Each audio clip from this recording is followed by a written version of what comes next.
અંકલેશ્વર નિલેશ ચોકડી બ્રિજ નીચે મહાકાય મશીનરી લઈ જતા ટ્રેલર બ્રિજ જોડે ભટકાયું હતું. બ્રિજ નીચે ફસાઈ જતા ટ્રાફિક જામ સર્જાયો હતો.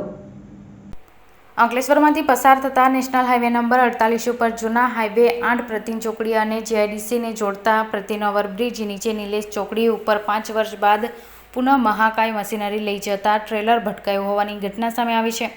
મહારાષ્ટ્રના પૂનાથી અમદાવાદ તરફ મહાકાય મશીનરી સ્ટ્રક્ચર ટ્રેલર ઉપર લોડ કરી લઈ જવામાં આવી રહ્યું હતું, જે બાલિયા ચોકડી ઓવરબ્રિજ ઉતર્યા બાદ નિલેશ ચોકડી ઉપર પહોંચતા જ બ્રિજ નીચેથી બહાર કાઢવા જતા મશીનરી બ્રિજ જોડે ટકરાઈને ફસાઈ ગઈ હતી. ટ્રેલર ચાલક ગાડી ત્યાં જ થંભાવી દીધી હતી, જેને લઈ ટ્રાફિક જામ સર્જાયો હતો. ઘટનાની જાણ જિલ્લા traffic police, national highway authority of India સહિત પોલીસ કાફલો ઘટના સ્થળે પહોંચ્યા હતા. ટ્રેલરને રિવર્સ કરી બહાર કાઢ્યું હતું અને રોડ સાઇડ કરી પોલીસ ટ્રાફિક જામ હળવો કરી વાહન વ્યવહારને પૂર્વવત કર્યા હતા.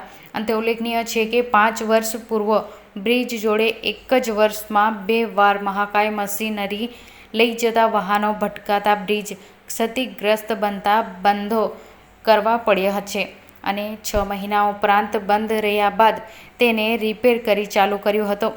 જે વખતે જ વાહનો મશીનરીને હાઇટ આધારે રોડ લેવલ નીચું કરી તેમજ બ્રિજનું સ્ટ્રક્ચર થોડું ઊંચું કરવામાં આવ્યું હતું. હાઈવે ઓથોરિટી દ્વારા જાયન્ટ મશીનરી લઈ જતા વાહનોની હાઇટ રાખી જોખમી સ્થળો પસાર કરતા હોય છે, ત્યારે આજરોજ ભટકાયેલા વાહન સાથે કોઈ પાઇલોટિંગ ગાડી જોવા ના મળી હતી.